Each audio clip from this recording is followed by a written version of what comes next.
Once I signed the divorce papers, I knew the stage was set for what came next.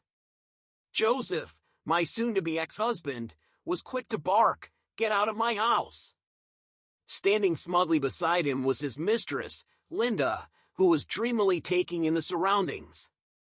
"Wow, all this high-end furniture! How lovely! This house suits me perfectly," she cooed, her tone dripping with entitlement. Those words stung more than I expected. Keeping my composure, I calmly reminded Joseph, "Just so you know, I'll be taking all my personal belongings with me on moving day." Joseph glanced at me, his face curling into a smug grin, as if suppressing laughter. Of course! If your stuff stayed here, it'd just remind me of the miserable days we've endured together." Miserable days? He clearly didn't grasp the weight of my words. But I wasn't about to spell it out for him, not yet. "Just wait, Joseph," I thought. "You'll regret this. Allow me to introduce myself.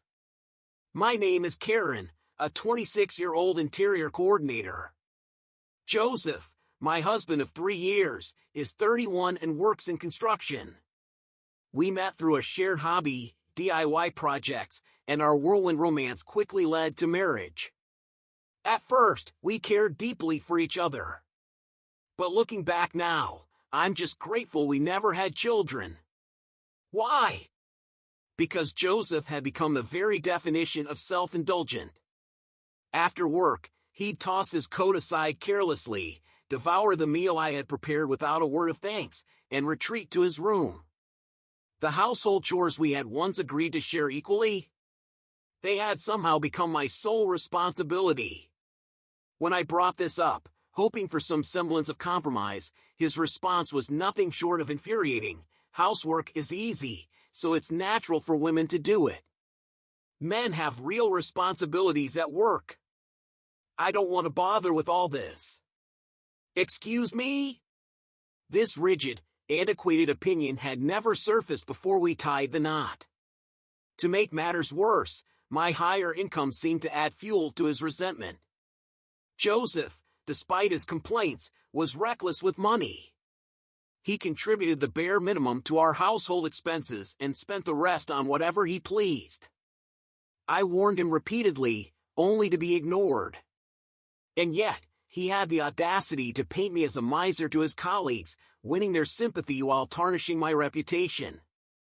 Enter Linda, his 24-year-old coworker, a temporary employee at his company. With few young men around, 31-year-old Joseph must have seemed like a catch.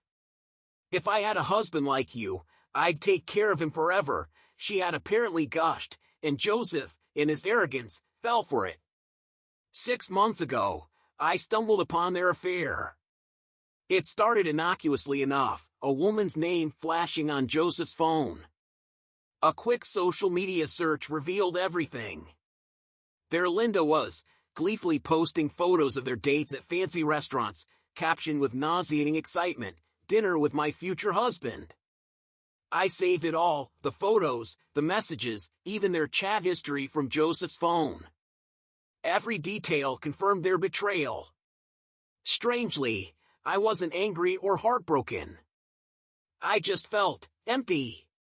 It wasn't the affair itself that broke me, but the sheer audacity. After only 3 years of marriage, Joseph had thrown in the towel because he was fed up. I sighed deeply, knowing I couldn't waste another second trying to fix something so broken. And so, I decided to act. I arranged for a meeting, a showdown, if you will, inviting both Joseph and Linda. They were visibly shocked when I confronted them. Linda, however, didn't skip a beat.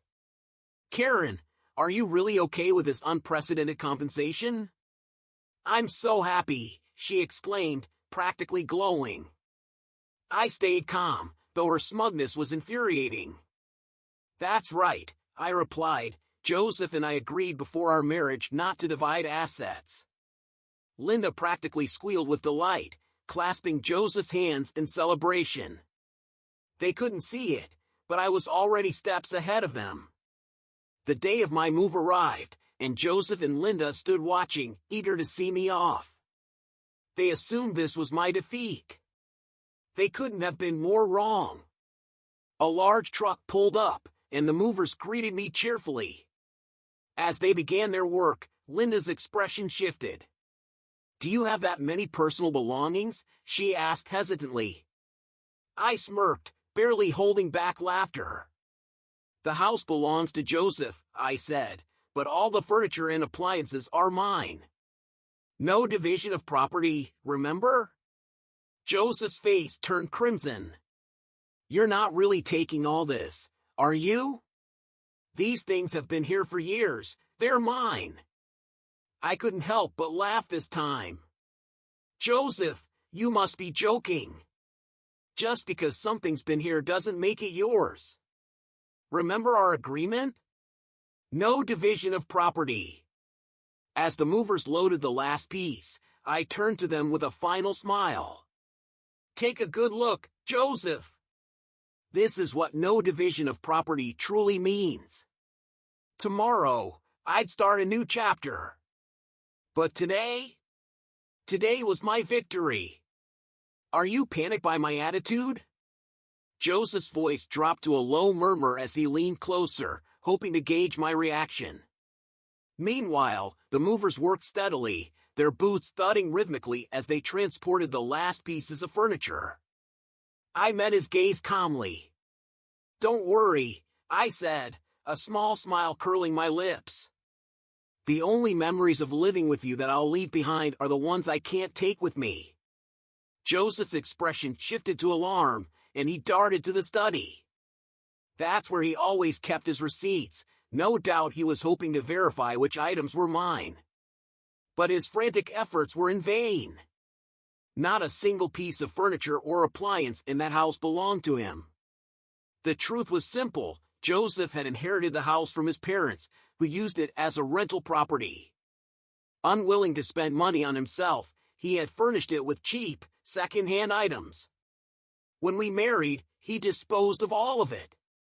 I, on the other hand, had invested in luxurious, high-end furniture and appliances, each piece chosen with care, every arrangement a testament to my skills as an interior coordinator.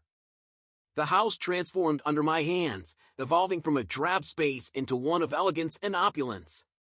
Even Linda, standing stunned in the now empty room, had been enchanted by its former glory.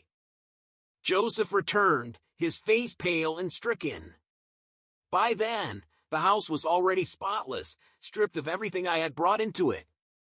Not even a speck of dust remained. Linda's voice broke the silence, shrill and panicked. "This is terrible. I can't believe this is happening." One of the movers turned to me, his brow furrowed with concern. "The house is empty now. Are you sure this is okay?" "Yes," I replied smoothly. "Everything here was purchased with my money. Please deliver it to the address where my parents are waiting in the new house." With a nod, the workers hopped into the truck and drove off, leaving a stunned Joseph and Linda standing in the doorway. "I didn't hear about this," Linda shrieked, her eyes wild. "What are you plotting now?" Before I could answer, a car pulled up behind me. Linda gasped audibly, clearly alarmed. "Who's coming now? What are you up to?" The door opened, and a friend of mine stepped out. "Karen! It's been a while. Is it true you're giving me the wallpaper?" "That's right," I replied, smiling.